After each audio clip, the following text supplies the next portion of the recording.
Hello, Benzinga Pro community. I am Ryan Faluna, and I am the Director of Customer Success here at Benzinga. And I am here with Joe, one of Benzinga Pro's power users.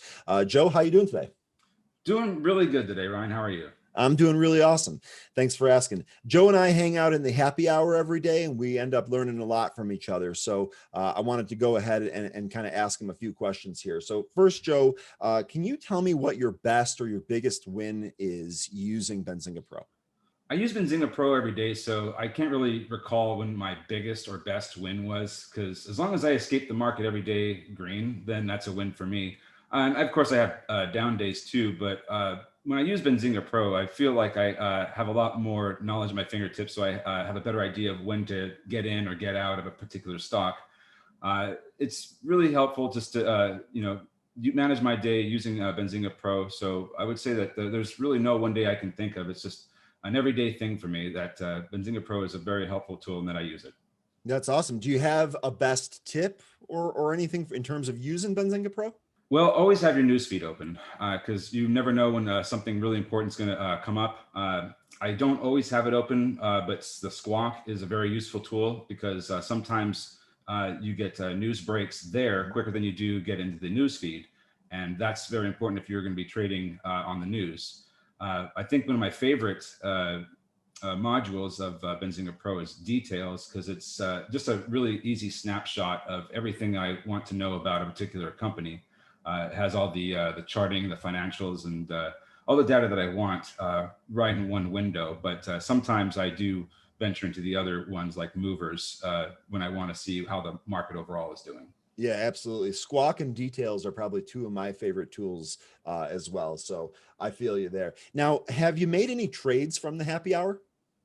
Yes, I have. We do suggest a lot of different plays based on themes in the market. And aside from some of the ones that I suggest in happy hour, a couple other gentlemen who have been in the market much longer than I have make suggestions about the agricultural industry going forward and how food shortages may and water shortages may play an important role in the future. So looking at agriculture tech has been something I've been doing lately because of happy hour. Awesome. It actually sounds like you got information in addition to just tickers from that, which is really, really awesome.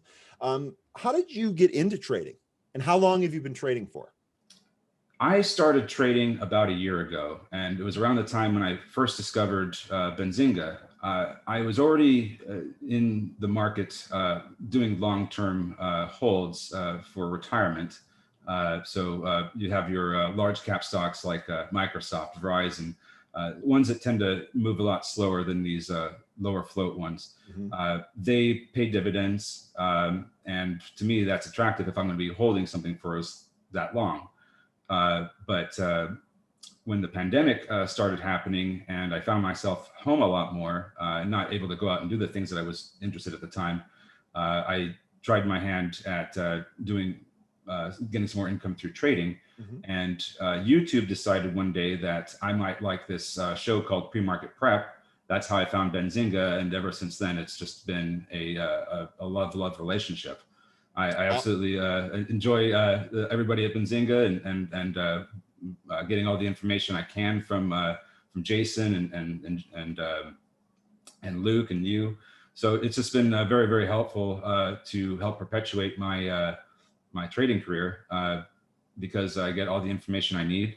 And also, I was always a very big person into reading the news. That's one of the reasons why I even got into stocks and holding long term at all, is because I love reading the news. And being that Benzinga is one of the, or if not the quickest news delivery service, was really helpful because if I want to know things first, then this is the place to be. So you kind of already touched on that with that answer, but why Benzinga Pro? And have you used other trading tools in addition to Benzinga Pro? I have used other trading tools. Benzinga is the one I use the most. And from time to time, I do look at FinBiz, the website.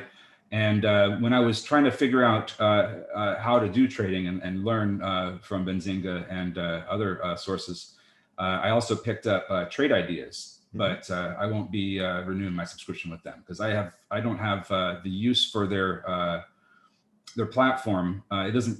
It works for a lot of people, but for what I do, it doesn't really give me enough or the exact things I need, which I get from Benzinga. So I'd rather just stick with one and not have to pay for two things, and especially when I'm not using one of them. Yeah, I totally understand that too. Let me ask you, do you think, I mean, you said you started trading a year ago, you started making this more of a career a year ago, Mhm. more full time. Would you say that a beginning trader can benefit from Benzinga Pro? Absolutely. And I think it really comes down to the community in Benzinga Pro, because one of the first things that I noticed was the intelligence level in the small chat window that you get with Benzinga Pro. But as they try to do other programs like the happy hour, for example, where you can actually meet some people you're trading with and pass around ideas, then your confidence level really starts to take off. You get way more comfortable talking to people. You don't feel like when you ask a question that you might think is stupid or dumb, it turns out to be a really good learning experience, because there really aren't dumb questions. There's just inexperienced questions, and there's questions that need answering because the data isn't there yet. So don't worry about not having the confidence level, because if you stick with Benzinga and you learn from the people in chat and the people that are trying to make this a better place to learn, you'll be successful. Awesome. I totally agree with you there. What would you say your trading style is, and how has it changed since using Benzinga Pro? So I, for me, I have several different accounts and they do different things. I have one account that I use just strictly for day trading, because I like to keep my funds separately for the different things that I'm doing. Me too. I have a retirement account where I actually speak with my financial advisor and we discuss long-term, assets and stocks. So whenever I trade on that account, it's a phone call with him and a discussion. And then I have things that I swing with. So depending on how the market is when I wake up in the morning and how I think it's going to behave, I'll probably switch into pay attention to one account versus another. Some days I just don't feel like day trading because I can't really get a clear idea of what a particular stock that was interesting to me is going, and I don't know if I want to if I want to take the risk. So there'll be some other slower things that I'll look at, which are more geared towards the longer term goals, and that's what I'll base my day around. So it's never a bad thing just to take a day off from doing one type of trading to do another. So there will be some times I do day trades, other times I will do swing trades, and then other times I'll just work on my investment long term portfolio for my retirement. Awesome. That sounds like a very busy day. And it sounds like you have quite a game plan. So, Joe, thanks for joining us today. Thanks for being our featured guest for our monthly newsletter. And remember, folks, if you would like to be featured, please send me an email at ryanfaluna@benzinga.com. Until next time, happy trading. Thank you.